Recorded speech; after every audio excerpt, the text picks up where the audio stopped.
Nama saya siapa? Anda bisa baca sendiri. Profesi apa?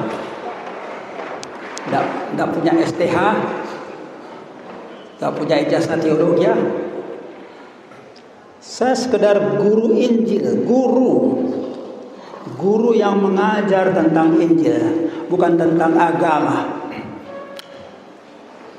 Kalau Anda pergi ke kampung-kampung, ada gereja di situ. Kalau disebutkan guru Injil, itu orangnya biasanya tua, sederhana, miskin, gitu. Jadi saya pilih penampilan yang bersahaja aja, gak usah mentereng. Hari ini pemaparan saya berbunyi apa? Menjadi warga kerajaan sorga sejak di bumi. Kedengaran bertentangan, ada bumi ada sorga. Tapi Anda akan dengar nanti, memang begitu. Teladan yang jelas itu, Yesus adalah sosok sorgawi. Lalu dia hidup di bumi untuk 30 sekian tahun. Dia tetap mengikuti gaya hidup warga sorga. Kita akan dalam itu pada kesempatan berikutnya. Nah,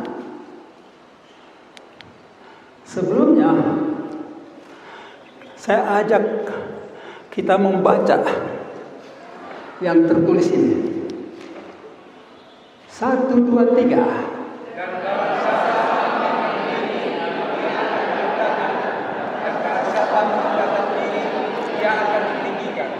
Nah, itu dalil rohani. Siapa yang merendahkan dirinya akan ditinggikan. Siapa yang meninggikan dirinya akan direndahkan. Jadi yang Yesus cari adalah orang-orang yang bisa merendah. Kalau bisa meninggi, nggak usah diajar. Semua orang cenderung mau meninggi. Bisa merendah. Halo, siapa yang bisa merendah? Gak ada. Berarti gak mau ditinggikan. Ini penting loh. Mengikuti Yesus kalau tidak bisa merendah, Anda akan gagal. Dan merendahnya tuh merendah dan merendah dan merendah terus sampai hari kematian. Dan banyak sekali orang awalnya dia ikut Yesus merendah, lalu dia sekolah agama, dapat titel, mulai meninggi. Godaan dunia ini adalah supaya kita meninggi. Harapannya Tuhan Yesus adalah kita menjadi orang-orang yang merendah. Maka saya ajak kita bersama-sama berdoa. Sama-sama berdoa. Saya ucapkan satu kalimat, Anda ikut ucapkan. Dan doanya itu adalah doa merendahkan diri, bukan meninggikan diri. Anda lihat, saya sengaja merendah. Dan memang saya nggak punya sarjana teologi. Guru Injil lah. Itu yang paling merendah. Hampir nggak diperhitungkan itu di dalam suatu gereja. Kalau Anda nggak bisa merendah, nggak akan bisa ikut Yesus. Ada hamba Tuhan yang meninggi, makin lama makin tinggi. Pada usianya 50 menjelang 60 tahun tengkar dengan hamba Tuhan yang lain. Aku S3, kau apa ijazahmu? Udah, rusak. Maka Tuhan Yesus cari orang yang mau merendah. Siapa mau merendah? Nah, makin banyak, bagus. Ada yang masih tangannya berat, susah diangkat ya. Yang ikut saja, yang mau berdoa ikuti kalimat-kalimat saya. Kita merendahkan diri. Dan supaya tahu ya, topik yang sekarang ini, yang pertama ini, jangan kaget kalau nanti dibuktikan dari firman Tuhan bahwa kita semua sebetulnya orang-orang rendahan, tidak masuk hitungan. Tadi saudara MC sudah katakan kita ini orang berdosa dalam doanya. Saya sampaikan, nanti Anda akan lihat Alkitab mengajar bahwa kita semua bukan sekedar orang berdosa, lebih rendah dari itu. Maka yang penting kita berdoa, merendahkan diri, bersiap-siap lagi untuk direndahkan oleh kebenaran Alkitab. Lalu Anda menjadi orang yang sukses mengikuti Yesus. Kita berdoa, ucapkan dengan bersuara, Tuhan Yesus yang Maha Baik, saya mau mengikuti Yesus dengan kerendahan hati. Tetapi dari kelahiran saya tidak pernah saya merendah. Saya mau merendah pagi hari ini supaya tidak terkejut nanti betapa rendahnya martabat kami manusia. Begitu rendahnya sehingga tidak terpikirkan selama tahun-tahun ke depan kami. Saya mau merendah sekarang ya Tuhan, supaya Engkau memberi saya hikmat-Mu. Hikmat-Mu Tuhan, karena itu sangat saya butuhkan untuk mengerti firman Tuhan. Segala macam roh tinggi hati harus dimusnahkan dari diriku, biar saya terbentuk menjadi pribadi yang rendah hati, karena Yesus rendah hati. Amin. Kita mulai ya. Jangan tegang-tegang, nanti aja tegangnya. Ini bisa baca? Kalau buat mata tua saya agak buram, bisa baca? Bisa. Bagus. Mari baca yang di atas ini.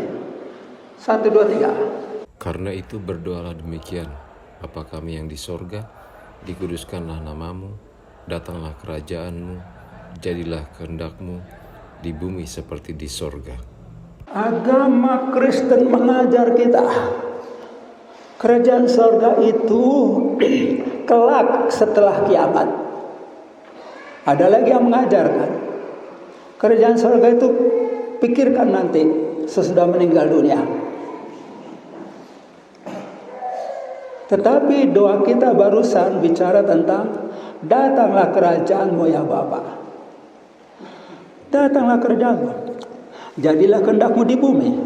Jadi kerajaan sorga kita doakan supaya terjadi di bumi, seperti yang di sorga.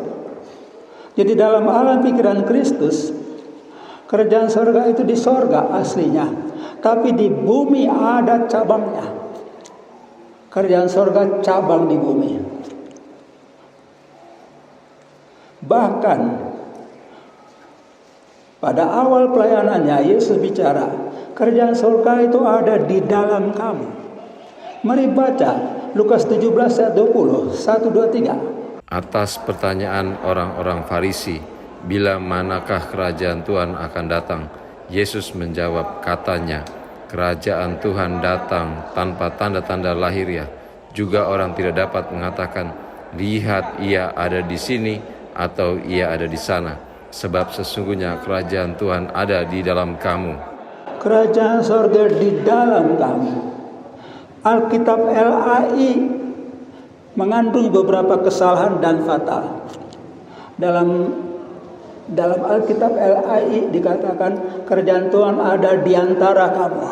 Di antara. Yesus katakan di dalam kamu. Di dalam kamu. Nanti akan semakin jelas bagi kita sekalian apa maksudnya Tuhan Yesus dalam urusan ini. Agama Kristen, kamu setia kepada gereja, itu cukup. Sampai usia saya 45 tahun, saya orang yang setia kepada gereja. Sejak kecil sekolah minggu. Kalau kalian sekolah minggunya paling-paling sampai SMP ya. Saya sekolah minggu sampai tamat SMA. Itu ajaran agama Kristen penting, kamu setia kepada gereja. Tapi Injil Kristus mengatakan, Yesus berkehendak kita bergabung dengan kerajaan sorga sejak masih bernapas di bumi. Oke? Pengajaran agama Kristen. Kau setia kepada gereja itu cukup. Jangan kalian pindah-pindah gereja. Jangan keluar, nanti sesat. Itu pengajaran agama Kristen. Tapi pengajaran Injil Kristus, dia berkehendak kita bergabung dengan kerajaan sorga sejak masih bernapas di bumi. Hari ini. Dan ayat yang saudara baca tadi, kerajaan sorga datang tanpa tanda-tanda lahir ya. Tanda-tanda lahir ya, saya sama saja dengan saudara. Pakai kemeja, pakai sepatu biasa. Nggak harus dibikin istimewa, nggak harus dibikin menjadi khusus. Pakai jas, di sininya ada tempelan yang bagus, nggak. Biasa-biasa. Makanya Yesus juga selaku yang punya kerajaan, dia tampil di bumi pun secara ala kadarnya. Tidak usah dihebat-hebatkan, tidak usah disemarak-semarakkan. Yang berikut sekarang, tambah susah urusannya. Saya akan sampaikan kepada saudara pengajaran pentingnya. Adam dan Hawa, bisa lihat, jatuh ke dalam dosa, lalu dijemput oleh Tuhan Yesus, memperbaiki, dibereskan dosa-dosanya, dibimbing untuk mencapai surga. Hari ini saudara akan mendengar yang lebih parah dari situ. Kejatuhan Adam dan Hawa masih ada kelanjutannya, kejatuhan kedua kali. Dari lembah yang mendasar ini, Tuhan Yesus mau menjemput saudara dan saya. Jelas bedanya? Agama Kristen mengajarkan kita ikuti Adam dan Hawa, jatuh ke level orang berdosa, lalu dijemput untuk naik.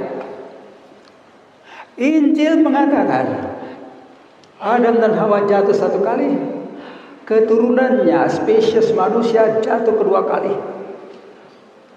Lebih parah lagi. Kita harus ngerti urusan itu. Kalau Anda mau terima pengajaran Alkitab, Anda akan sukses mengikuti Yesus. Ya, pada level di atas inilah, pada level ini, ke level orang berdosa, lalu naik ke sini, itulah pengajaran agama. Tapi Injil Kristus mengajar justru kita sampai ke lembah yang sangat dalam. Rendah hati menerimanya. Kalau Anda nggak mau rendah hati, kalau Anda tidak mau rendah hati, Anda bertahan pada lintasan yang ini, supaya tahu lintasan ini tidak akan sampai ke sana. Anda akan tetap menjadi warga gereja sampai hari kematian. Ya, kita ditunjukkan oleh Tuhan. Kita itu manusia hina yang sangat hina. Mari baca Kejadian 3 ayat 6. 1, 2, 3. Perempuan itu melihat bahwa buah pohon itu baik untuk dimakan dan sedap kelihatannya. Lagi pula pohon itu menarik hati karena memberi pengertian. Lalu ia mengambil dari buahnya dan dimakannya, dan diberikannya juga kepada suaminya yang bersama-sama dengan dia, dan suaminya pun makannya. Jatuh ke dalam dosa karena memakan buah terlarang itu. Itulah jatuh ke dalam dosa. Maka Penyelamatan oleh Yesus yang diajarkan oleh agama Kristen di sini lintasannya. Jatuh ke dalam dosa, dijemput naik. Tetapi yang ini lain lagi. Mari baca maksud saya Roma 3 ayat 23 itu menunjukkan kejatuhan yang ini. Roma 3:23, 1, 2, 3. Karena semua orang telah berbuat dosa dan telah kehilangan kemuliaan Tuhan, dan oleh kasih karunia telah dibenarkan dengan cuma-cuma karena penebusan dalam Kristus Yesus. Semua orang telah berbuat dosa, kehilangan kemuliaan Tuhan, dan oleh kasih karunia telah dibenarkan dengan cuma-cuma karena penebusan dalam Kristus Yesus. Jadi ini masih menggambarkan garis yang hijau ini. Penyelamatan oleh Yesus, kita diselamatkan dari dosa. Itu wawasan agamawi. Wawasan Injil lain lagi kita akan lihat. Dan ini ayat yang sangat terkenal. Mestinya Anda hafal Yohanes 3 ayat 16. Hafal ya? Bacalah 1, 2, 3. Karena begitu besar kasih Tuhan akan dunia ini, sehingga Ia telah mengaruniakan anaknya yang tunggal, supaya setiap orang yang percaya kepadanya tidak binasa, melainkan beroleh hidup yang kekal. Itulah ajaran gereja, ajaran agama. Kita orang berdosa diangkat oleh Tuhan. Agenda penyelamatan yang dilakukan oleh Yesus adalah yang ini. Yang merah. Jauh ke sana. Yang hijau. Cepat sekali. Selesai. Yang merah. Sampai usiamu 70 tahun pun belum selesai. Usia saya sudah 80 tahun. 80. Tapi saya belum berani mengaku saya sudah selesai. Supaya tahu, sorga itu bukan ringan. Sorga itu bukan asal enak-enakan. Sorga itu adalah perjuangan. Jadi jelas bedanya wawasan antara Kristus dengan para pemuka agama. Maka umat Injil yang sejati akan mengabaikan ajaran agama, tapi menganut ajaran Injil dengan ketat. Itu penting. Kita membaca lagi. Kejadian 6. Sekarang saya mau tunjukkan bagaimana kejatuhan tahap kedua itu. Kejadian 6 ayat 1, 1, 2, 3. Ketika manusia itu mulai bertambah banyak jumlahnya di muka bumi, dan bagi mereka lahir anak-anak perempuan, maka anak-anak Tuhan melihat bahwa anak-anak perempuan manusia itu cantik-cantik. Lalu mereka mengambil istri dari antara perempuan-perempuan itu, siapa saja yang disukai mereka. Berfirmanlah Tuhan, Rohku tidak akan selama-lamanya tinggal di dalam manusia, karena manusia itu adalah daging, tetapi umurnya akan 120 tahun saja. Pada waktu itu orang-orang raksasa ada di bumi, dan juga pada waktu sesudahnya ketika anak-anak Tuhan mengampiri anak-anak perempuan manusia, dan perempuan-perempuan itu melahirkan anak bagi mereka. Inilah orang-orang yang gagah perkasa di zaman purbakala, orang-orang yang kenamaan.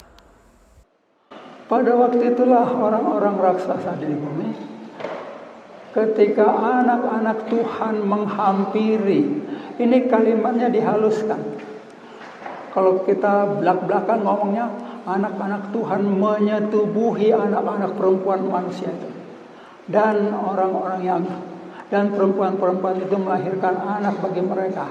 Inilah orang-orang gagah perkasa di zaman purbakala, orang-orang yang kenamaan. Inilah yang gak pernah dikhotbahkan oleh para pengkhotbah. Kejatuhan itu 2 kali. Kejatuhan Adam dan Hawa, dia jatuh ke dalam dosa, dan seluruh keturunannya ikut-ikutan mati rohani. Kejatuhan tahap kedua mengena juga kepada seluruh spesies manusia. Ya. Hasil dari persinahan itu, orang-orang yang gagah perkasa di zaman purbakala dan orang-orang yang kenamaan. Lalu lahirlah anak cucu mereka sampai kepada saudara dan saya. Supaya sadar kita. Anak-anak Tuhan menzinahi perempuan manusia sampai melahirkan anak. Yang dilahirkan adalah blasteran iblis dan manusia. Anak-anak Tuhan di situ sebetulnya nanti kita lihat itu adalah anak-anak iblis. Akibatnya tabiat iblisi, naluri hewani merasuk manusia, mewaris terus-menerus sampai dimusnahkan sewaktu seorang menjadi umat Injil. Waktu saya jadi Kristen, nggak ada di proses itu. Tabiat hewani saya nggak pernah terproses. Sesudah saya menganut Injil, tabiat hewan itu mulai berubah. Nah, supaya jelas siapakah anak Tuhan yang menzinahi perempuan manusia. Semua malaikat Tuhan adalah roh. Wahyu 12 ayat 7 sampai 9 dan lain-lain. Semua malaikat Tuhan, semua malaikat tidak kasat mata. Apakah itu malaikat Tuhan ataupun malaikat iblis tidak kasat mata. Dan Tuhan adalah roh. Bahkan Bapa segala roh. Mari baca Ibrani 12 ayat 9. Ya. Selanjutnya dari ayah kita yang sebenarnya kita beroleh ganjaran dan mereka kita hormati. Kalau demikian, bukankah kita harus lebih taat kepada Bapa segala roh supaya kita boleh hidup? Bapa Sorgawi adalah Bapa segala roh. Anda punya roh yang sudah mati. Datang Yesus, roh yang sudah mati dia beri benih kehidupan. Maka Anda berhak memanggil Bapa kami yang di sorga. Dari situ jalannya kita memanggil Bapa kami yang di sorga. Waktu Anda belum bertobat, Anda tidak akan mampu memanggil dia Bapa. Ada yang mengganjal di hati terus. Jadi beresin dulu segala dosa. Minta Yesus masuk ke dalam hati. Diberi benih rohani. Sedikit penjelasan. Siapa yang pernah beternak ayam? Ada telur ayam. Tidak semua telur ayam bisa ditetaskan. Kalau dia punya benih di dalamnya, benih dari jantan, bisa menetas. Kalau tidak ada benih, tidak bisa jadi ayam. Itu namanya mati rohani. Telur yang kosong, kopong. Ayah saya bertepatan penggemar pelihara ayam negeri. Lalu dia belajar. Sesudah 5 hari telur ayam itu dierami, dia ambil, dia keker dengan lampu. Kalau ada bintik hitam berarti itu bakal jadi ayam. Artinya sudah jadi embrio. Kalau ada bintik hitam, kalau tidak ada bintik hitam, bening saja, cepat dia panggil, Posma, bawa ini ke dapur, goreng situ. Dari ibu kita adalah roh yang mati, kopong, seperti telur ayam gak akan bisa jadi ayam. Datang Yesus, kita diberi Roh Kudus, supaya apa? Pada waktunya kita bisa menjadi anak Tuhan. Kalau enggak, Anda tetap jadi manusia biasa, manusia yang tidak berakal budi. Itu pentingnya urusan mati rohani ini dimengerti. Dan urusan kelahiran baru harus juga dimengerti secara itu. Itulah yang terjadi. Semua malaikat kudus dan najis adalah anak-anak Tuhan. Secara yuridis mereka anak Tuhan. Tapi malaikat iblis itu berzina dengan perempuan manusia. Secara fakta mereka adalah malaikat yang berdosa. Ada de jure, ada de facto. Beda. Secara yuridis, yang namanya Tommy Soeharto adalah anaknya Ibu Tin. Tapi secara de facto, pistolnya membunuh Ibu Tin. Bedakan de jure dan de facto. De jure, Anda mengaku anak Tuhan, nggak apa-apa. Tapi de facto, Anda pemberontak. Maka perlu kita merendah supaya bisa menerima konsep ini. Ada orang-orang tidak mampu. Wah, nggak mungkin apa, masa saya setara dengan hewan katanya. Terserah kalau nggak mau. Supaya lebih mengerti lagi antara de jure dan de facto, mari baca Ayub 1 ayat 6. 1, 2, 3. Suatu hari datanglah anak-anak Tuhan menghadap Tuhan, dan di antara mereka datanglah juga iblis. Iblis juga anak Tuhan. De jure, de facto dia pemberontak. Tolong sadari situasi itu. Anak-anak Tuhan yang menjinahi para perempuan itu de jure masih anak-anak Tuhan, tetapi de facto mereka adalah malaikat-malaikat iblis, pezinah terhadap manusia, dan sudah jatuh martabat ke taraf hewani. Jadi yang menzinahi perempuan-perempuan manusia itu adalah malaikat iblis yang martabatnya setara hewan. Jelaslah perzinahan malaikat iblis dengan perempuan manusia, Kejadian 6 ayat 4 tadi, memperanakkan. Inilah orang-orang yang gagah perkasa di zaman purbakala, orang-orang yang kenamaan. Secara orang mereka jadi hebat, tapi secara rohani setara hewan. Tolong sadari itu akibat yang dahsyat pada kejatuhan yang kedua kali itu. Kenapa setara hewan? Dalam Alkitab, malaikat-malaikat ini selalu mengambil rupa hewan. Pada Matius pasal 12 ada julukan Beelzebul. Lalu pada kitab Daniel ada binatang bertanduk 10. Binatang yang keluar dari dalam laut, Wahyu pasal 13. Binatang yang seperti katak, Wahyu pasal 16. Malaikat iblis selalu mengambil rupa hewan. Karena mereka setara hewan. Nalurinya juga hewan. Dan kita dilahirkan dari perzinahan seperti itu. Dongeng. Bukan dongeng. Kenyataan. Siapa itu yang marganya Situmorang, Sinaga dan sebagainya? 20 generasi di atas saudara. Atau 23 generasi di atas saudara. Ada si Buru Pareme. Perempuan. Si Buru Pareme masih remaja, belum menikah.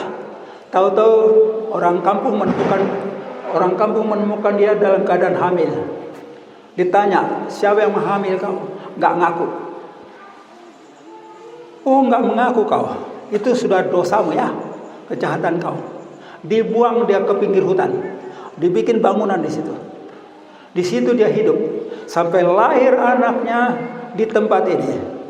Sendirian dia melahirkan anak, namanya Lutung. Halo, siapa itu marga Situmorang Sinaga? Tunjuk tangan, jujur. Masih ada lagi nggak? Aritona, Lutung Sisia Marina, tunjuk tangan.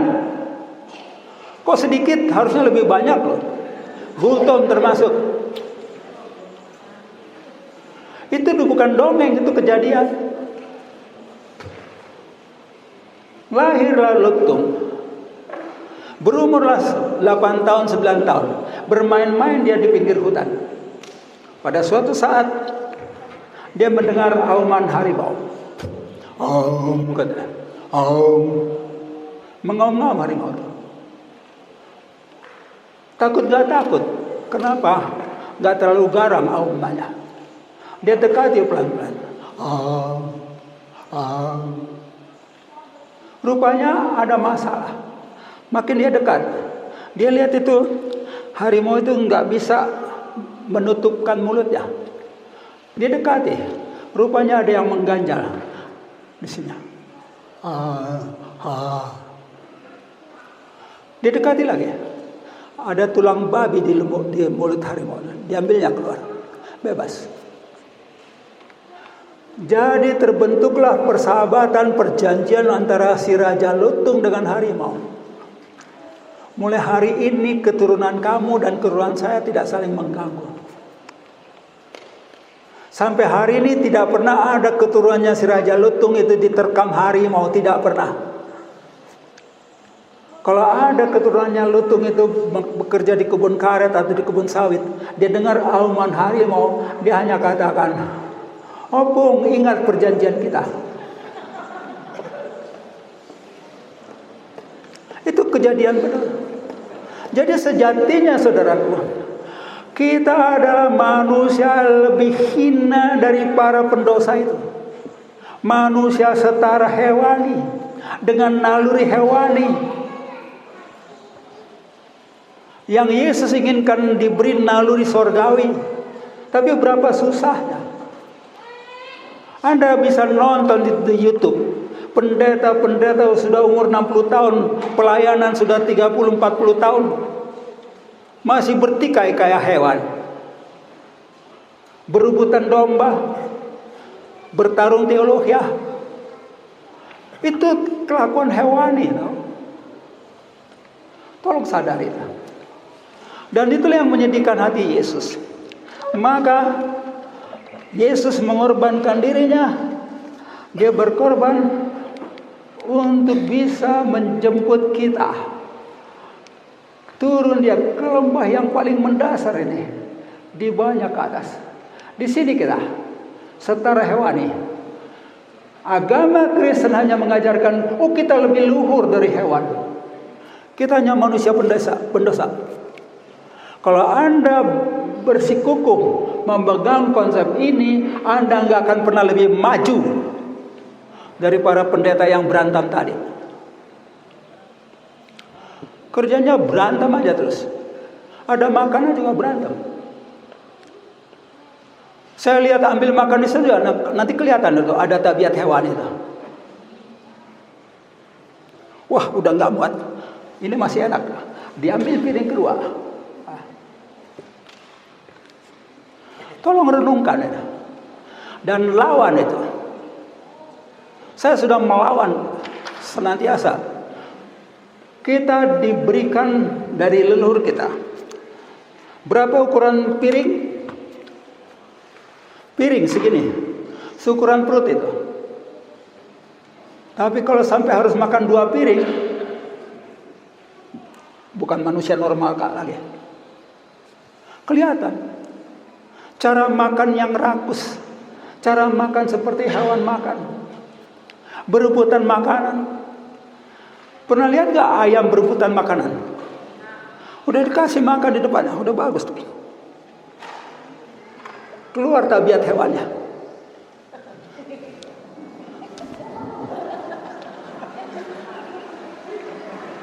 Ada di dalam dirimu tuh. Di dalam diri saya juga. Bersihkan. Itu gunanya gospel camp ini. Kelakuan hewani. Dan daftarnya panjang. Nanti kita lihat daftarnya. Supaya kita benar-benar memeriksa. Apa sifat-sifat kita yang harus diberesin. Perzinahan malaikat iblis dengan perempuan manusia. Memperanakan orang-orang perkasa. Memperanakan si Raja Lutung. Ya kan? Si buruh pareme dikawini, dijinahi oleh malaikat iblis yang mengambil penampilan, mengambil rupa harimau. Babiat si telpang, harimau yang kaki kanannya timpang. Itu suaminya si buruh pareme.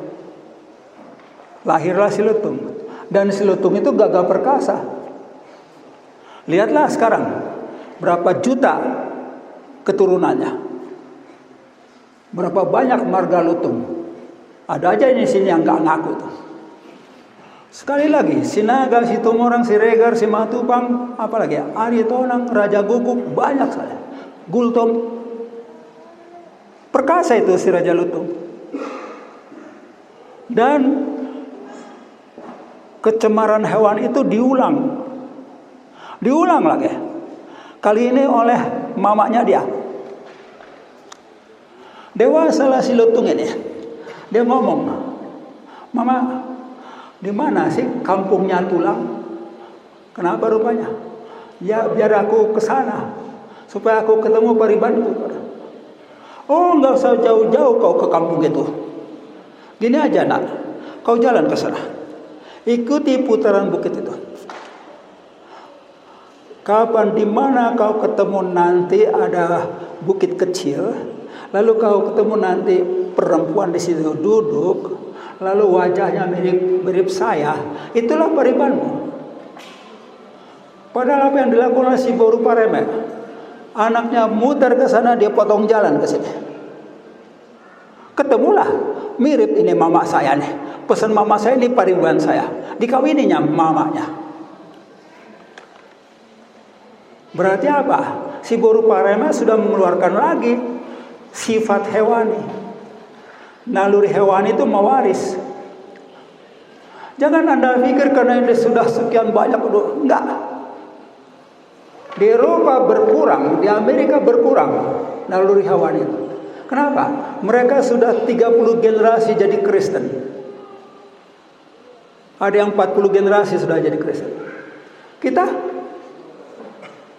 Saya generasi kedua jadi Kristen. Bapak saya lah Kristen yang pertama dari Pulau Samosir di sana. Kalau dari pihak Situmorang.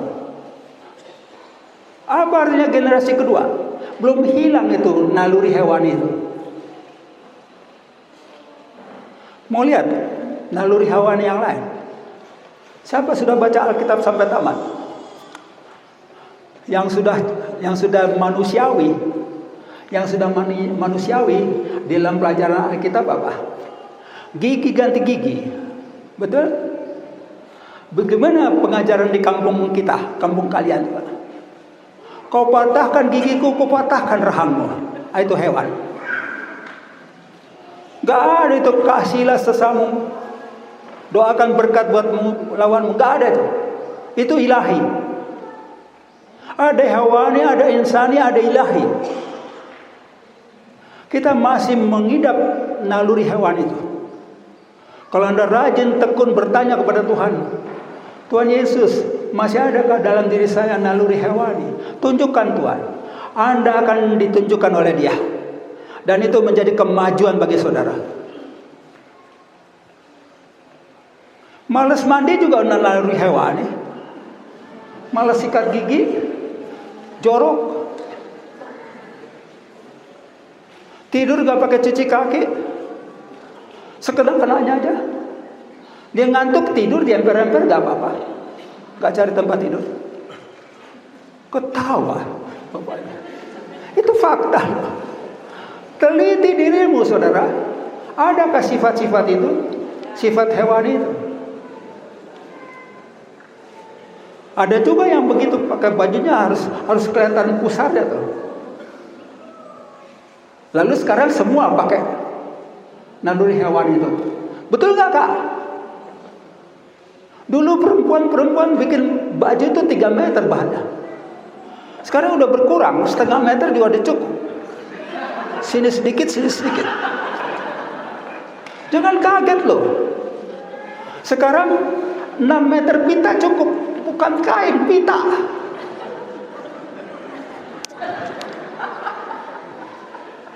Naluri hewan itu berkembang lagi sesudah zaman modern.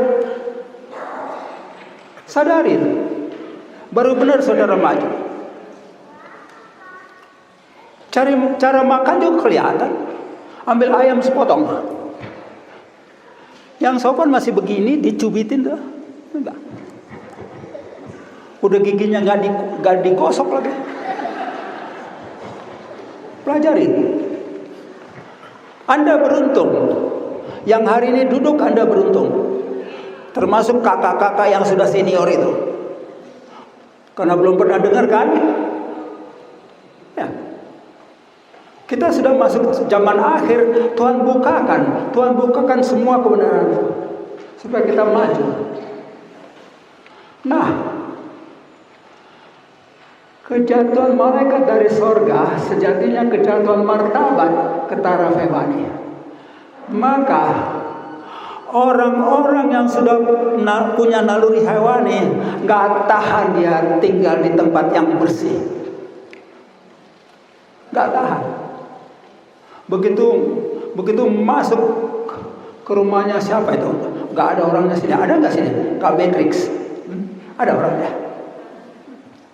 Begitu masuk ke rumah Kak Beatrix, dia lihat, ih bersih kali rumah ini. Aku tidur di situ aja Kak, di balik-balik itu. Kenapa? Naluri hewannya itu. Lihat tempat tidur dengan kasur yang bersih itu nggak tahan ya. Kalau Anda biasa bersih, Anda nggak tahan lihat tempat tidur yang kotor, yang jorok. Periksalah. Mandi malas, bangun juga malas. Kita ini dilahirkan masih punya naluri hewani. Anak-anak mereka naluri hewani itu mewaris dari iblis. Mewaris berapa puluh turunan tetap mewaris. Kenapa? Nggak diperiksa, nggak disadar. Agama juga nggak ngajarin. Kalaupun ada di barat sana orang-orang yang udah bagus kelakuannya, itu bukan dari pelajaran agama, dari pelajaran etiket, sopan santun dan sebagainya.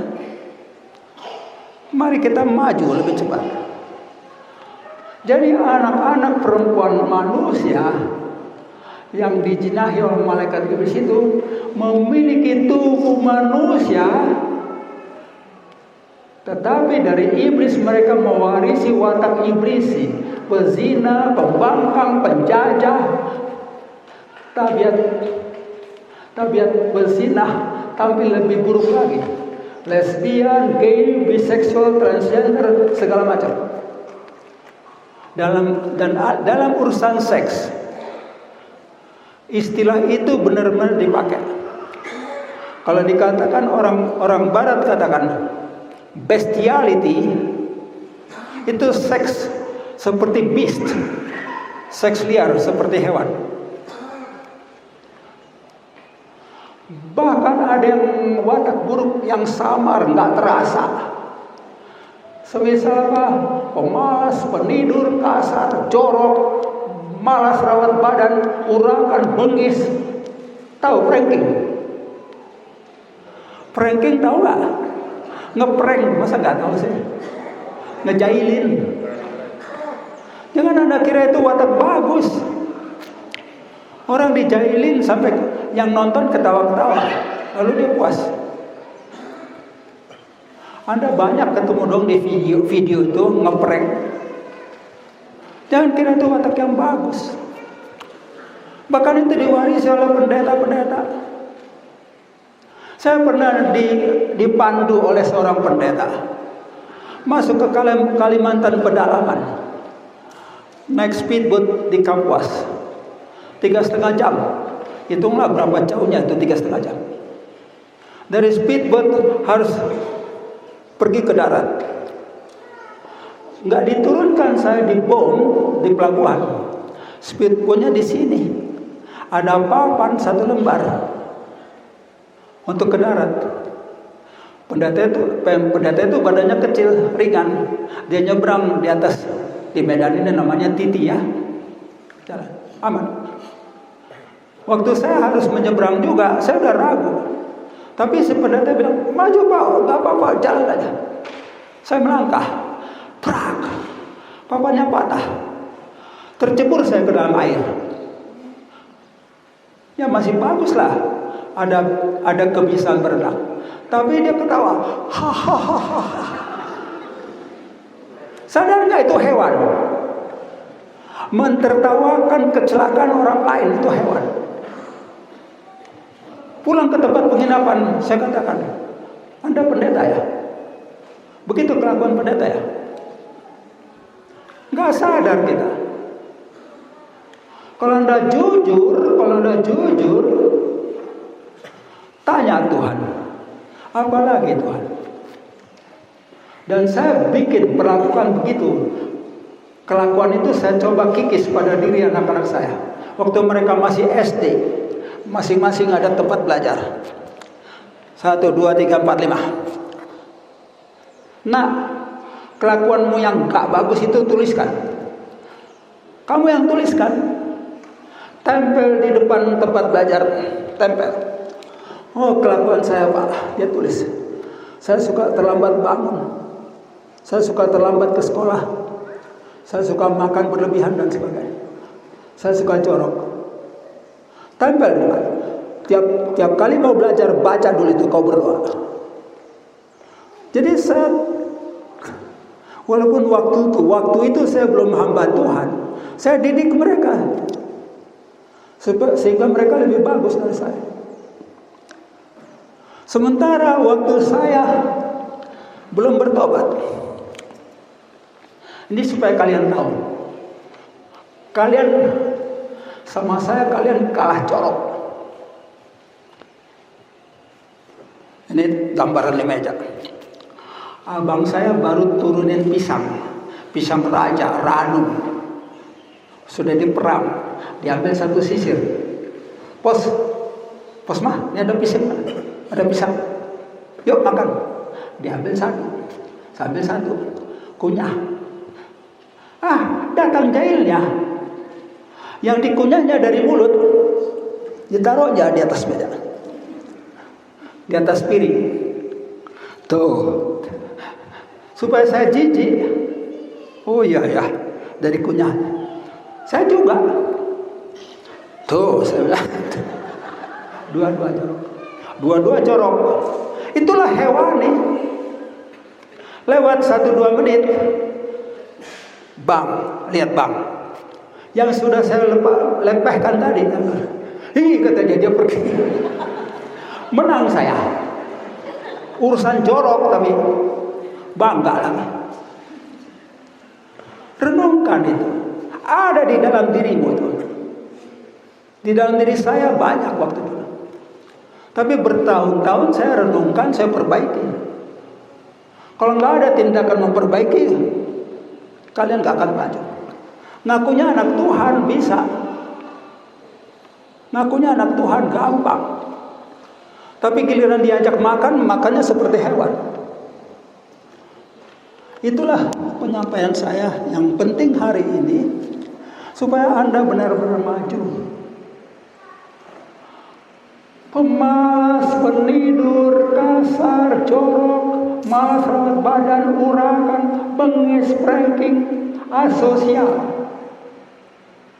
Semua itu sangat sulit dihapuskan, kecuali jika kita meminta pertolongan dari Tuhan Yesus yang menciptakan diri kita.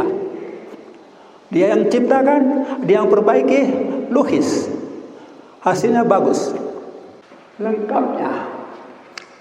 Lengkapnya kejatuhan umat, kejatuhan kita.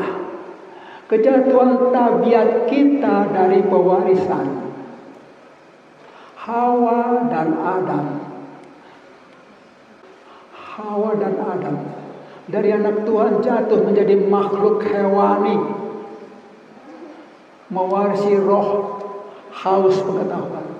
Makhluk insani maksud saya. Kejatuhan pertama adalah ini. Adam adalah anak Tuhan. Amin. Adam adalah anak Tuhan. Ada buktinya. Periksa Lukas 3 ayat 38. Jadi Adam itu anak Tuhan. Jatuh ke dalam dosa jadi manusia insani. Tolong baca bang kalau sudah ada. Lukas 3 ayat 38. Anak Enos, anak Set, anak Adam, anak Tuhan. Tuh, Adam adalah anak Tuhan. Jadi dari statusnya anak Tuhan, dia jatuh menjadi makhluk insani, manusia biasa yang pendosa, dan mewarisi dan mewariskan roh haus pengetahuan. Waktu Hawa mengambil buah pohon pengetahuan itu, dia makan itu, maka dia mewariskan kepada seluruh keturunannya roh haus pengetahuan. Sampai hari ini semua kita yang hadir masih haus pengetahuan. Di mana-mana orang haus pengetahuan. Di mana-mana orang dinilai dari pengetahuannya, bukan dari wataknya. Itulah roh haus pengetahuan yang mewaris. Lalu terjadi kejatuhan yang kedua. Pada zaman purbakala perempuan jatuh ke dalam bestiality, berzinah dengan hewan, mewariskan naluri hewani kepada seluruh keturunannya. Kejatuhan lain lagi, warisan dari suku bangsa. Di Batak itu ada warisan dari Hinduisme, bisa juga dari Buddha. Kejatuhan lagi, warisan dari leluhur pihak ayah, warisan dari leluhur pihak ibu.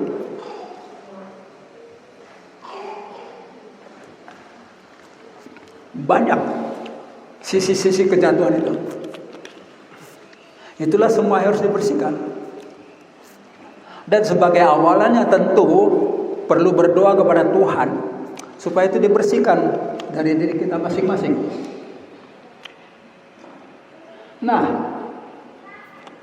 bagian ini adalah manusia hewani. Kitalah manusia hewani sebelum diangkat menjadi insan pendosa. Ada urut-urutannya meningkat. Manusia hewani meningkat menjadi insan pendosa, seperti yang diimani oleh orang-orang beragama Kristen. Malaikat iblis tidak mengenal kematian sampai waktunya mereka dicampakkan ke jurang maut. Mereka tidak mati, maka dengan sihirnya iblis dapat terus menggembalakan, bahkan mengikat semua manusia hewani selama belum dibebaskan oleh Tuhan Yesus. Saya tulis itu Wahyu 18 ayat 23 tentang sihir iblis yang sangat kuat mengikat manusia, bahkan seluruh umat manusia. Perlu kita baca itu kita supaya mengerti. Wahyu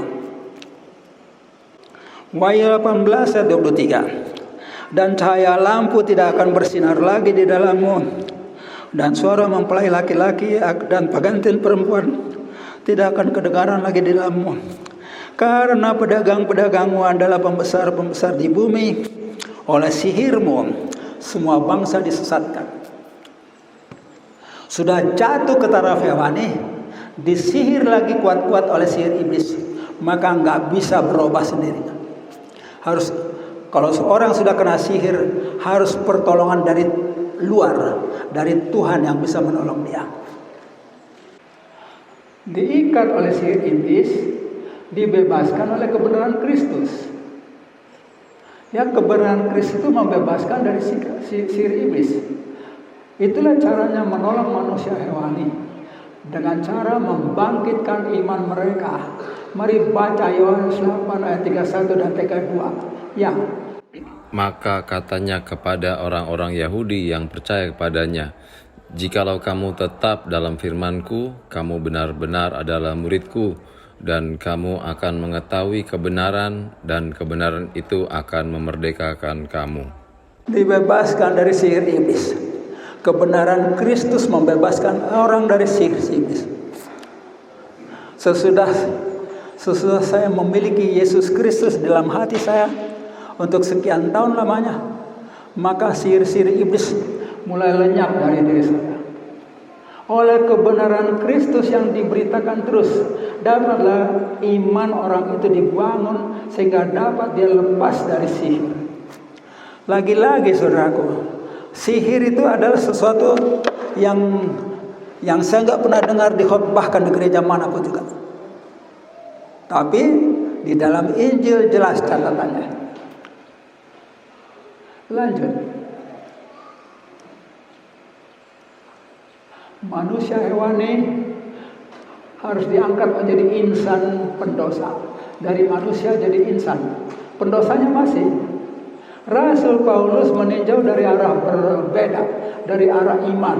Roma 10 ayat 17 berbunyi, jadi iman timbul dari pendengaran dan pendengaran oleh firman Kristus. Maka orang-orang dengan naluri hewani yang tebal perlu diperdengarkan terus-menerus kebenaran firman Kristus yang akan membangunkan kesadaran rohani. Sihir itu lawannya kesadaran rohani. Sehingga pada waktunya mampu meminta pertolongan dari Tuhan Yesus. Kesadaran rohani mereka dapat dipercepat kembalinya oleh doa-doa syafaat orang percaya, yakni yang berstatus lebih luhur, semisal oleh insan yang suci. Silakan berdoa bagi mereka, juga bagi diri sendiri. Lagi-lagi saya mau ajak saudara berdoa. Ucapkan doa-doa berikut dengan bersuara ya.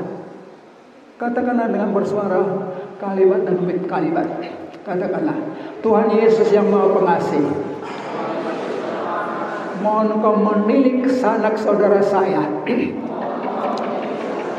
yang terikat oleh sihir, sehingga berstatus manusia hewani, yang mengidap naluri hewani pula. Mohon belas kasihan-Mu Tuhan. Mohon kuasa Yesus bekerja memusnahkan sihir iblis dan naluri hewani yang mereka idam, supaya mereka kembali kepada kesadaran insani, agar mampu meraih hak asasi mereka untuk maju di dalam iman kepada Tuhan Yesus. Tuhan Yesus pencipta diriku. Saya juga membutuhkan penanganan yang serupa. Maka demi nama Yesus, status anak iblis saya sangkali. Naluri hewani harus musnah dari diriku, termasuk segala macam tabiat iblisi yang mewaris kepada diriku harus musnah, sehingga saya maju kepada status insani dengan kesadaran yang cukup untuk bergaul dengan Yesus Kristus. Demi nama Yesus Kristus, enyahlah semua malaikat iblis dari masa laluku. Amin. Jadi Anda sudah berdoa untuk diri Anda sendiri, juga untuk kerabat-kerabat kalau ada yang masih diikat oleh sihir iblis di dalam status hewani itu. Nah, peningkatan lagi. Insan pendosa oleh Yesus diangkat menjadi insan yang disucikan. Ya, dosanya dibereskan. Yang tadi itu bicara tentang tabiatnya dibereskan, tabiat iblis. Oke. Peningkatan martabat dari pendosa menjadi petobat sekaligus disucikan adalah melalui pertobatan, mentaati perintah Yesus pada Matius 4 ayat 17. Mari baca 1, 2, 3. Sejak waktu itulah Yesus memberitakan, bertobatlah sebab kerajaan surga sudah dekat. Bertobat itu penting. Menyadari keberadaan diri kita yang berdosa, menyadari bahwa kita sedang menuju neraka. Perintah ini tidak kena-mengena dengan pembaptisan air. Pertobatan tidak usah dikaitkan dengan pembaptisan air. Tidak ada itu kaitannya yang dilakukan oleh Yohanes. Sebab Yohanes katakan, pembaptisan itu adalah pembaptisan yang Yohanes lakukan adalah tanda pertobatan, bukan pertobat. Ada tanda pertobatan, ada pertobatan, dua perkara yang berbeda. Ini ucapannya Yohanes Pembaptis. Baca 1, 2, 3. Aku membaptis kamu dengan air sebagai tanda pertobatan, tetapi Ia yang datang kemudian daripadaku lebih berkuasa daripadaku, dan aku tidak layak melepaskan kasutnya. Ia akan membaptiskan kamu dengan Roh Kudus dan dengan api.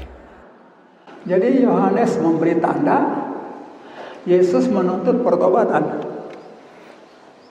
Jadi pertobatan itu ada di luar urusan pembaptisan air sejatinya. Kita akan lihat lagi lebih jelas tentang hal ini. Mirip dengan Yohanes, mirip dengan Matius 3:11. Yohanes 1:33 merekam ucapan Yohanes. Mari baca Yohanes 1:33.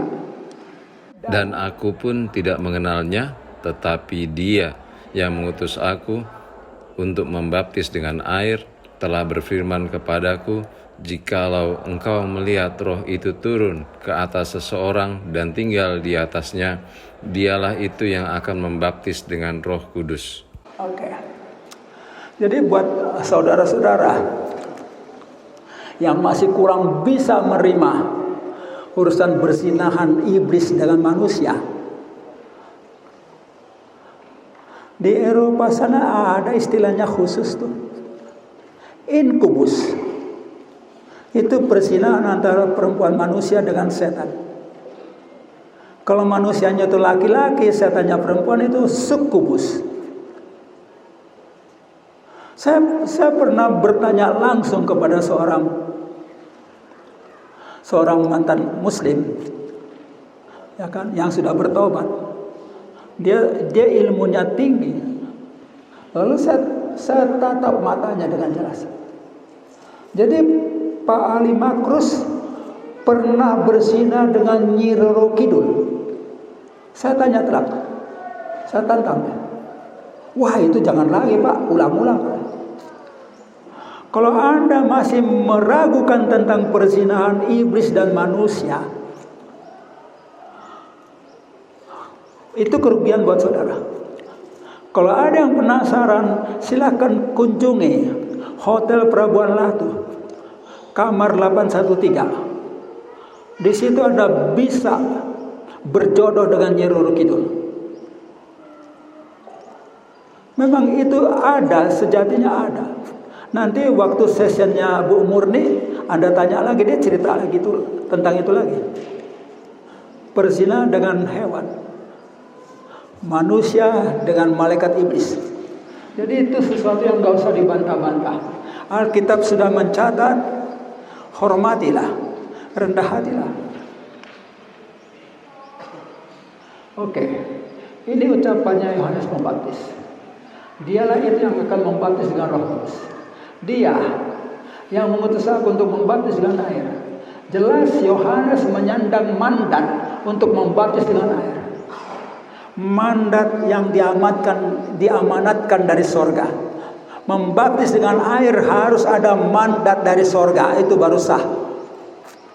Waktu saudara menjalani baptisan air, entah usia berapa itu, juru baptis Anda tidak punya mandat dari sorga untuk membaptis dengan air. Mereka dapatnya mandat dari doktrin, bukan dari sorga.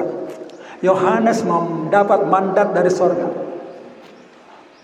Yesus Kristus, sosok sorgawi, berhak memberi mandat juga kepada para muridnya untuk membaptis dengan air pula. Sehingga pada Yohanes 4 ayat 2 tercatat, meskipun Yesus sendiri tidak membaptis, melainkan murid-muridnya. Yesus tidak mau membaptis, itu pekerjaan sepele. Itu bagian para murid. Yesus menuntut pertobatan. Rupanya mandat dari Yesus pula yang diterapkan oleh Filipus ketika dia membaptiskan seorang sida-sida dari Ethiopia. Tercatat pada Kisah Rasul 8 ayat 36 sampai 38. Bagaimana halnya dengan Paulus? Pada 1 Korintus 1 ayat 17, Paulus mengakui, sebab Kristus mengutus aku bukan untuk membaptis, tetapi untuk memberitakan Injil, dan itu pun bukan dengan hikmat perkataan, supaya salib Kristus jangan menjadi sia-sia. Paulus sendiri mengaku dia tidak menerima mandat dari Tuhan Yesus untuk membaptis dengan air. Kenapa? Karena memang dia tidak pernah bertatap muka dengan Yesus. Murid-murid Yesus yang pernah bertatap muka dengan dia, kepada mereka yang diberikan mandat itu. Lanjut. Jadi ayat 17 itu semacam pengakuan dari Rasul Paulus. Kristus mengutus aku bukan untuk membaptis, tapi untuk memberitakan Injil. Jadi sejujurnya tidak seorang pun juru baptis di masa kini beroleh mandat dari sorga untuk membaptis dengan air. Tidak seorang pun. Maka umat Injili ataupun kaum Injili tidak membaptis juga dengan air, tetapi menuntun orang-orang untuk dibaptis dengan Roh Kudus. Itu bedanya. Lalu para juru baptis itu berkilah. Pembaptisan yang saya lakukan hanya semacam penyerahan diri kok, supaya mereka layak disebut beragama Kristen. Penyerahan diri itu isinya baptisan Yohanes atau baptisan air di gereja. Kalau sekedar penyerahan diri, lebih sahlah dilakukan oleh diri sendiri sesuai hak asasi manusia. Seturut Matius 12 ayat 37, mari kita baca. Karena menurut ucapanmu engkau akan dibenarkan, dan menurut ucapanmu pula engkau akan dihukum. Jadi baptisan itu tidak ada manfaatnya untuk urusan keselamatan, karena itu hanya tanda pertobatan. Tapi penyerahan dirimu justru itu yang lebih berperan dalam keselamatan saudara. Beda. Dan penyerahan diri itu dilakukan dengan ucapan, itu memadai, karena kita memegang hak asasi manusia. Tuh ada lagi berdoa untuk maju secara rohani. Yang mau berdoa ikuti kalimat-kalimat saya. Katakan sebagai berikut. Tuhan Yesus yang Maha Pengasih, saya bersiap untuk maju secara rohani, mengikut Tuhan Yesus. Maka berdasarkan hak asasi saya serahkan diriku menjadi milik Tuhan Yesus. Itulah yang sah Tuhan. Segala penyerahan diriku di masa lalu kepada ilah asing, saya nyatakan batal, tidak berlaku lagi. Saya mau maju ke dalam pertobatan yang sungguh. Demi nama Yesus saya berdoa. Amin. Kita lanjut lagi. Insan pendosa harus ditingkatkan rohaninya menjadi insan yang disucikan. Sesudah penyerahan diri kepada Tuhan Yesus, penyucian diri dilanjutkan dengan menyelesaikan dosa-dosa yang pernah dilakukan. Bagian ini dilakukan dengan pengakuan dosa berlandaskan Matius 12 ayat 37. Juga Matius 12 ayat 37 menjadi ayat yang sangat penting untuk kita ingat, dan itu menjadi ayat hafalan. Mari baca lagi Matius 12 ayat 37. Ya. Karena menurut ucapanmu engkau akan dibenarkan, dan menurut ucapanmu pula engkau akan dihukum. Ucapkan. Kalau Anda tidak mampu mengucapkannya, Anda punya masalah besar. Kalau Anda tidak mampu mengucapkan nama Yesus, Anda punya masalah besar. Kalau Anda tidak mampu berdoa, Anda punya masalah besar. Kalau saya tidak mampu membalikan tangan saya punya masalah. Berarti apa? Saya tidak mampu membalikan tangan saya. Berarti ada yang menekan, sehingga nggak bisa saya balikan. Berarti apa? Si iblis sudah menekan. Kita diberi kemampuan oleh Tuhan Yesus, dan balikan, bicarakan aman. Apalagi sudah Anda ngerti bahwa juru baptis yang lalu itu adalah orang-orang yang sebetulnya tidak sah untuk membaptis sebagai Tuhan. Membaptis bagi sektenya boleh.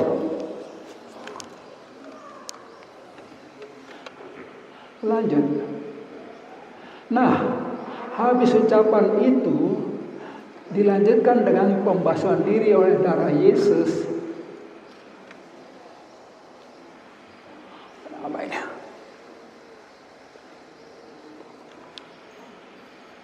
Yang dicurahkan untuk maksud itu. Tercatat pada Matius 26 ayat 28. Matius 26 ayat 28, 1, 2, 3. Sebab inilah darahku, darah perjanjian yang ditumpahkan bagi banyak orang untuk pengampunan dosa. Darah Yesus yang tercurah itu kuasanya hadir terus. Darahnya sudah nggak ada 2000 tahun yang lalu, tapi kuasa itu, kuasa penyucikan itu masih bekerja terus. Maka itu menjadi penting bagi kita. Dan ingat baik-baik, saya dengar ada kekeliruan-kekeliruan. Ada yang mengatakan darah Yesus yang menyehatkan saya, darah Yesus menyembuhkan. Itu salah. Jangan pernah katakan itu. Fungsinya dari Yesus sudah jelas dicatat itu. Sebab inilah darahku, darah perjanjian yang ditumpahkan bagi banyak orang untuk pengampunan dosa, bukan untuk yang lain-lain lagi. Itulah fungsi darah Yesus. Mari bersama-sama kita baca 10 hukum Tuhan yang Musa sampaikan untuk semakin mengenal diri kita yang tadinya pendosa, seraya memohonkan ampunan dosa sebagai kelengkapan pertobatan kepada Tuhan Yesus. Ya, buat rekan-rekan yang senior juga, Anda dilayani pertobatan, dasarnya baru 10 hukum Tuhan. Pernah mencuri enggak? Pernah berdusta enggak? Sejatinya pembersihan adalah sampai kepada tabiat hewani. Naluri hewani harus hapus sama sekali. 10 hukum dari Tuhan yang Musa. Sama-sama baca. 1. Jangan ada padamu ilah lain di hadapanku. 2. Jangan membuat bagimu patung yang menyerupai apapun. Jangan sujud menyembah kepadanya atau beribadah kepadanya. Sebab aku Tuhan Elohimmu adalah Tuhan yang cemburu, yang membalaskan kesalahan bapa kepada anak-anaknya dan kepada keturunan yang ketiga dan keempat dari orang-orang yang membenci aku. Hukum ketiga. Jangan menyebut nama Tuhan Elohimmu dengan sembarangan, sebab Tuhan akan memandang bersalah orang yang menyebut namanya dengan sembarangan. Hukum keempat. Ingatlah dan kuduskanlah hari Sabat. 6 hari lamanya engkau akan bekerja dan melakukan segala pekerjaanmu. Tetapi hari ketujuh adalah hari Sabat Tuhan Elohimmu. Maka jangan lakukan suatu pekerjaan, engkau atau anakmu laki-laki, atau anakmu perempuan, atau hambamu laki-laki, atau hambamu perempuan, atau hewanmu, atau orang asing yang di dalam tempat kediamanmu. Sebab 6 hari lamanya Tuhan menjadikan langit dan bumi, laut dan segala isinya, dan ia berhenti pada hari ketujuh. Itulah sebabnya Tuhan memberkati hari Sabat dan menguduskannya. Lalu orang Israel mempraktekkannya secara kebablasan. Mau saja mereka menghukum mati orang yang melanggar Sabat. Biasalah manusia lebih jahat dari Tuhan, lebih galak maksud saya. Kelima, hormatilah ayahmu dan ibumu, supaya lanjut umurmu di tanah yang diberikan Tuhan Elohimmu kepadamu. Orang Batak lebih keras lagi kebablasan. Ikon pasangapu mudonatorasmu. Asa martua ho dia liling mangolo di tanah nani leone de bata Jehovah. Pakai ikon. Hebat orang Batak. Keenam, jangan membunuh. 7, jangan berzina. 8, jangan mencuri. 9, jangan mengucapkan saksi dusta tentang samamu. 10, jangan mengingini rumah sesamamu, jangan mengingini istrinya, atau hambanya laki-laki, atau hambanya perempuan, atau lembunya, atau keledainya, atau apapun yang dipunyai sesamamu. Itulah 10 hukum Tuhan. Yang berlandaskan itulah saudara yang senior menjalani pertobatan. Sementara naluri-naluri hewani tidak dibentuk. Saya mau tanya, Ngerumpi itu termasuk naluri hewan enggak? Dengar enggak tuh? Di pohonan berkicau-kicau enggak karuan. Ucapan-ucapan yang tidak guna. Hati-hati loh. Nah, pemberesan dari dosa sudah dibikin gampang oleh Tuhan. Cukup dengan pengakuan dengan mulutmu. Katakan dengan ucapkan ayat berikut. 1 Yohanes 1 ayat 9. 1. Jika kita mengaku dosa kita, maka Ia adalah setia dan adil, sehingga Ia akan mengampuni segala dosa kita dan menyucikan kita dari segala kejahatan. Minta ampun dengan ucapan. Gak usah cari-cari orang lagi. Gak usah cari hamba-hamba Tuhan, saya sudah bikin dosa dan sebagainya. Antara engkau dan Tuhan bereskan. Nah, kalau kita lakukan itu di sini, itu sekedar latihan saja. Supaya Anda nanti mampu berdoa, berbicara langsung kepada Tuhan Yesus. Ya. Nah, itulah disediakan doa-doa berikut. Mari panjatkan lagi dengan bersuara. Katakanlah, Tuhan Yesus yang Maha Pengasih.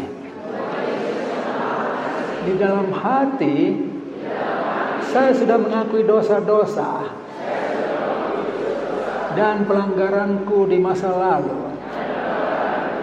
Maka sekarang saya bermohon pengampunan agar darah Yesus yang suci membasuh diriku, bersih dari segala dosa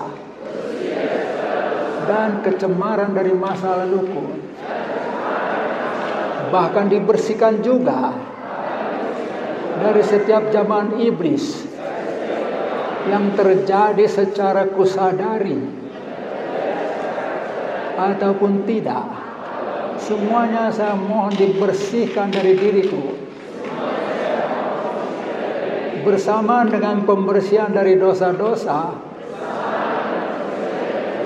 harus musnah juga semua roh najis.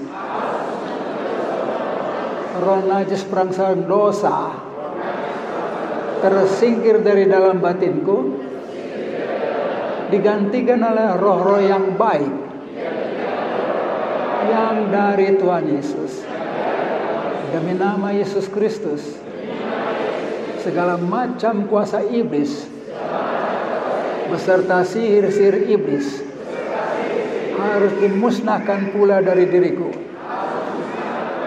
digantikan oleh kuasa Yesus serta akal sehat dan kesadaran rohani demi meningkatkan kesehatan rohaniku. Demi nama Yesus pula, enyahlah semua malaikat iblis yang biasa mendorong diriku untuk berbuat dosa, termasuk malaikat iblis yang menjinahi leluhurku, malaikat iblis sesembahan suku bangsaku, malaikat iblis yang disembah, dan malaikat iblis sponsor kesaktian pada leluhurku, dari leluhur ayah dan ibuku. Enyah jugalah malaikat iblis penyesat agama, sekte dan gereja-gereja yang nyatanya sudah membangkitkan pertikaian antar agama, antara sekte dan gereja Kristen. Harus enyah juga segala malaikat iblis dari iman asing, dari kehidupanku. Demi nama Yesus pula, segala macam malaikat iblis yang belum kusebutkan ciri-cirinya harus enyah dari diriku, termasuk malaikat iblis yang dari kegiatan kegelapan yang tidak kusadari dahulu, harus menyingkir semuanya. Saya mau hidup suci di dalam Yesus. Demi nama Yesus Kristus, Semua itu harus terjadi. Amin. Perlu Anda lihat bahwa ditambahkan di sini termasuk malaikat iblis dari kegiatan kegelapan yang tidak kusadari dahulu. Ada banyak kegiatan kegelapan yang kita tidak sadari. Nah, kelak itu akan diingatkan oleh Tuhan.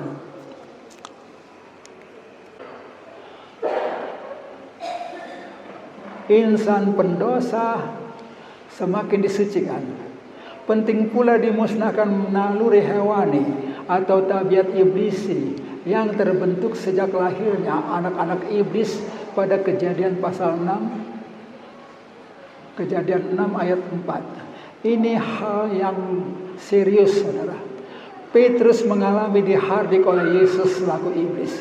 Mari baca Matius 16 ayat 23. Ya. Maka Yesus berpaling dan berkata kepada Petrus, "Enyalah iblis, engkau suatu batu sandungan bagiku, sebab engkau bukan memikirkan apa yang dipikirkan Tuhan, melainkan apa yang dipikirkan manusia." Begitu tidak memikirkan apa yang dipikirkan Tuhan, Petrus sudah beroleh segahan dari Yesus. Jadi kalau Anda mengaku anak Tuhan, pikirkanlah selalu apa yang dipikirkan oleh Tuhan. Jangan yang di luar itu. Anda akan kena sergahan juga. Nah, dulu saya nggak ngerti penuh ayat Yohanes 8 ayat 44. Hari ini saya jadi mengerti penuh, saudara. Mari baca Yohanes 8 ayat 44. Ya. Iblislah yang menjadi bapamu, dan kamu ingin melakukan keinginan-keinginan bapamu. Ia adalah pembunuh manusia sejak semula dan tidak hidup dalam kebenaran, sebab di dalam dia tidak ada kebenaran. Apabila ia berkata dusta, ia berkata atas kehendaknya sendiri, sebab ia adalah pendusta dan bapa segala dusta.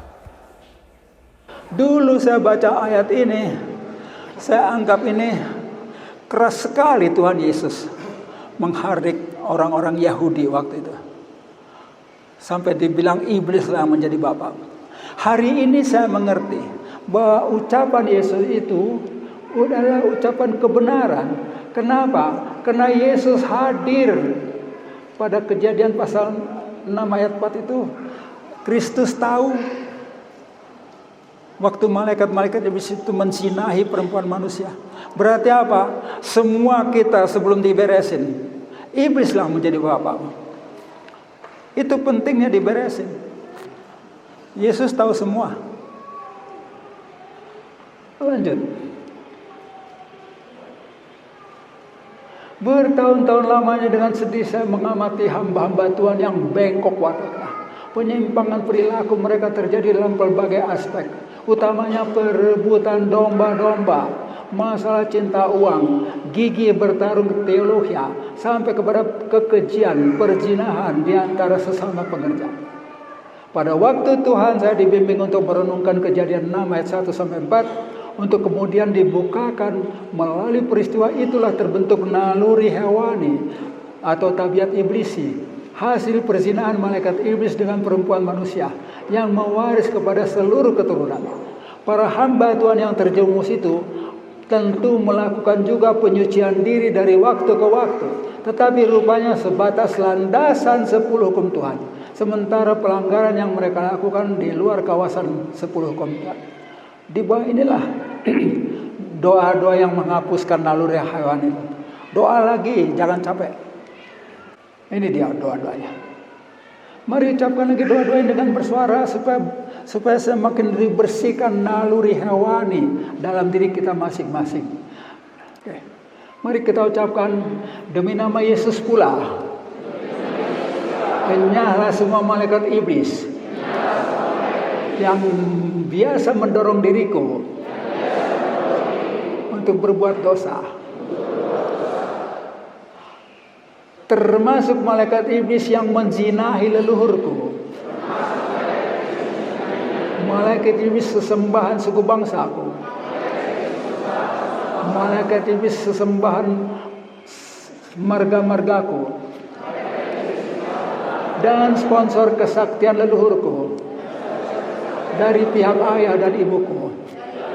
Enyah jugalah malaikat iblis penyesat agama, sekte dan gereja-gereja yang nyatanya sudah membangkitkan pertikaian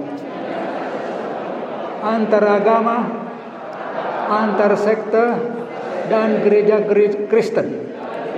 Harus enyah juga segala malaikat iblis dari iman asing dari kehidupanku. Demi nama Yesus pula, segala macam malaikat iblis yang belum kusebutkan ciri-cirinya harus enyah dari diriku, termasuk malaikat iblis yang dari kegiatan kegelapan yang tidak kusadari dahulu, harus menyingkir semuanya. Saya mau hidup suci di dalam Yesus, demi nama Yesus Kristus. Semua itu harus terjadi. Amin. Mantap, 2 kali kita ucapkan, jadi tambah bagus hasilnya. Pada waktu saya dibimbing, pada waktu Tuhan saya dibimbing untuk merenungkan Kejadian 6 ayat 1 sampai 4. Lalu dibukakan urusan naluri hewani. Para hamba Tuhan yang terjerumus itu tentu melakukan juga penyucian diri. Anda bisa tonton pertikaian para hamba Tuhan itu di dalam YouTube. Ada yang persinahan, ada yang persinahan secara hewani. Itu terjadi sudah. Memalukan. Dan usia mereka juga udah senior-senior. Bukannya hamba Tuhan muda-muda.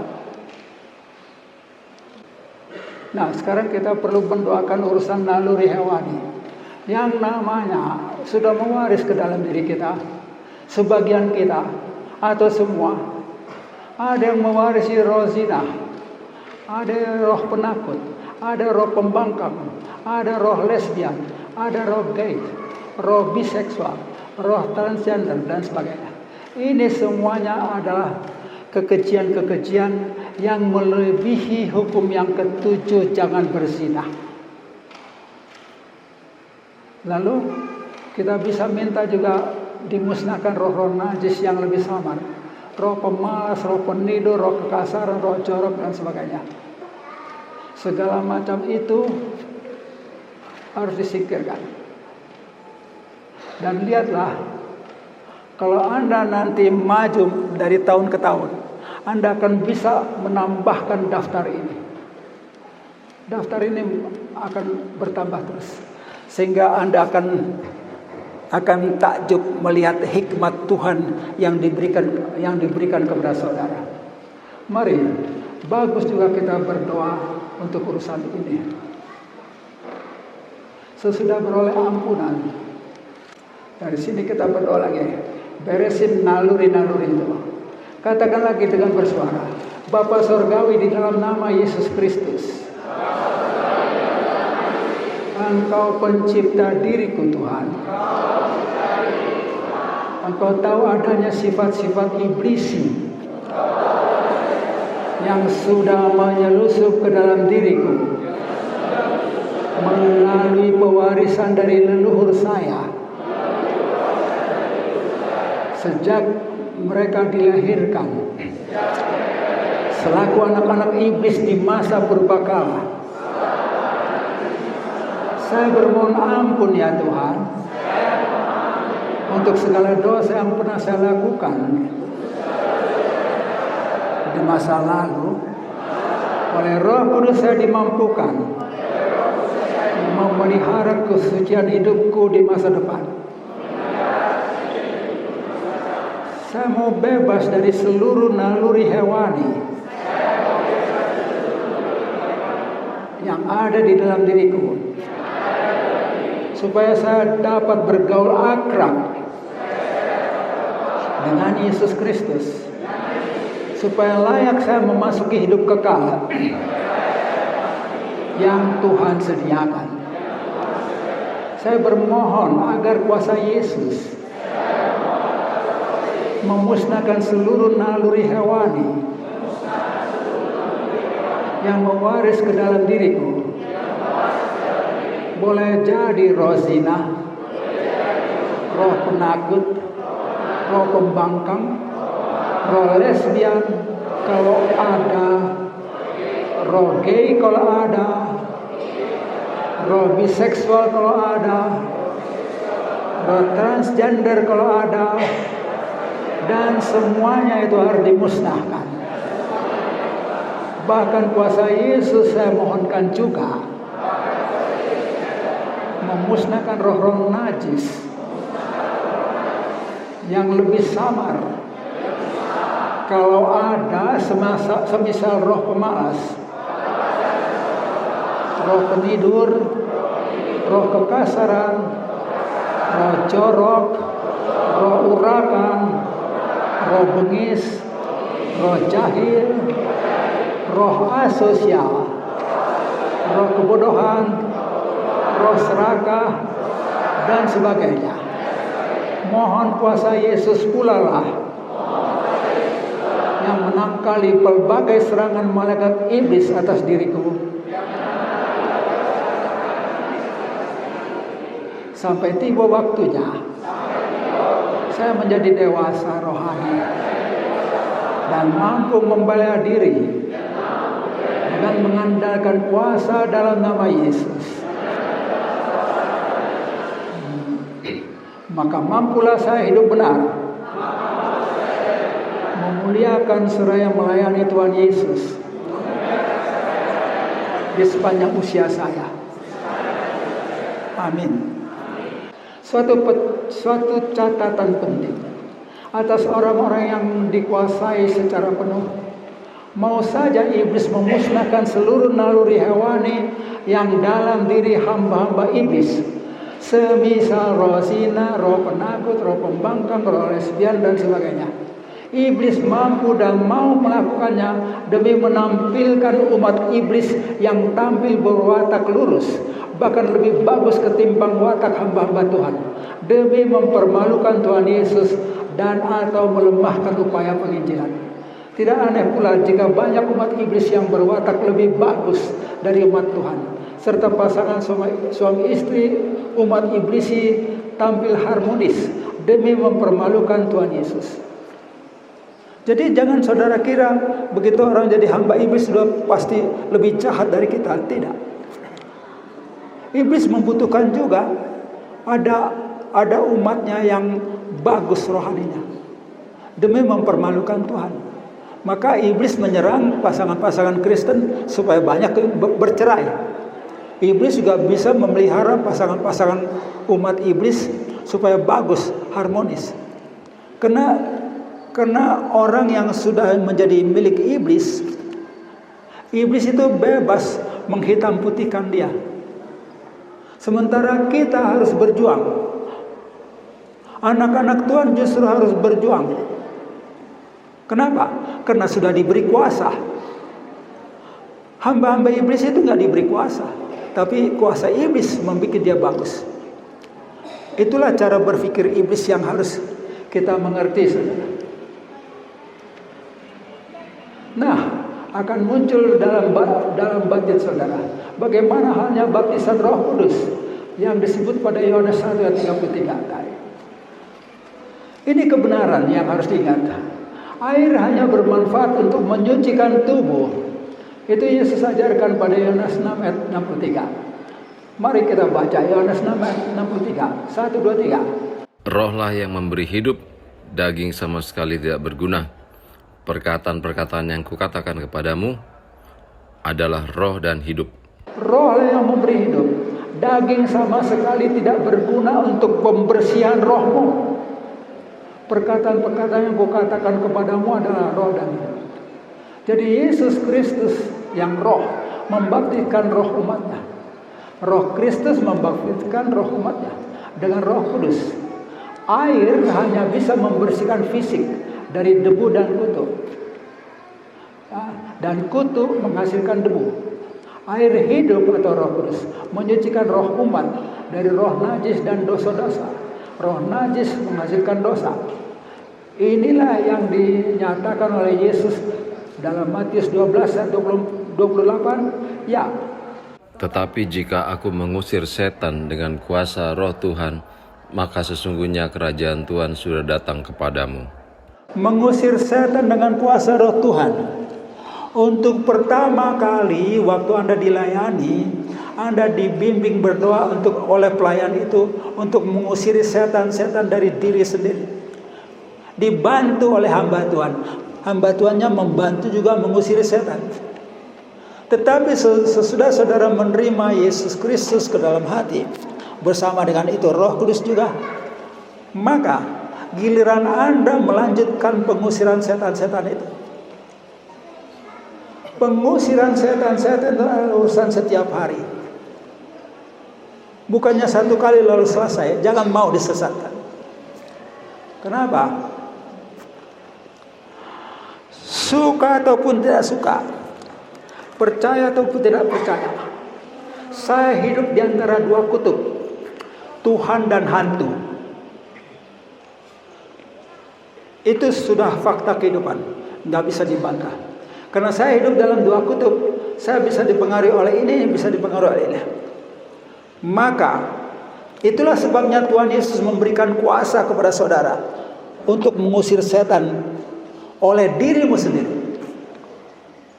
Jangan mau terus-terusan diusirin setan.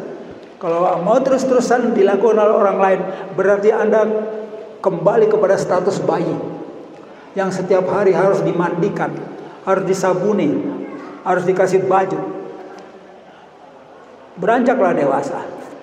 Jelas sekali, umat Injili harus memberi diri dibaptis dengan baptisan Roh Kudus. Itu yang sah. Tidak cukup baptisan air. Oleh Yesus Kristus, manusia mendampingi boleh. Seorang hamba Tuhan mendampingi waktu baptisan Roh itu terjadi. Penatua kaum Injili yang akan memastikan proses itu berjalan bagus tanpa gangguan iblis. Bandingkanlah dengan amanat agung Yesus Kristus. Karena itu pergilah jadikanlah semua bangsa muridku dan baptislah mereka dalam nama Bapa dan Anak dan Roh Kudus. Bukannya saya yang membaptiskan. Baptisan Roh Kudus itu adalah Yesus. Ada orang mau menerima baptisan Roh Kudus, saya hanya mendampingi. Saya mendampingi, escorting. Supaya apa?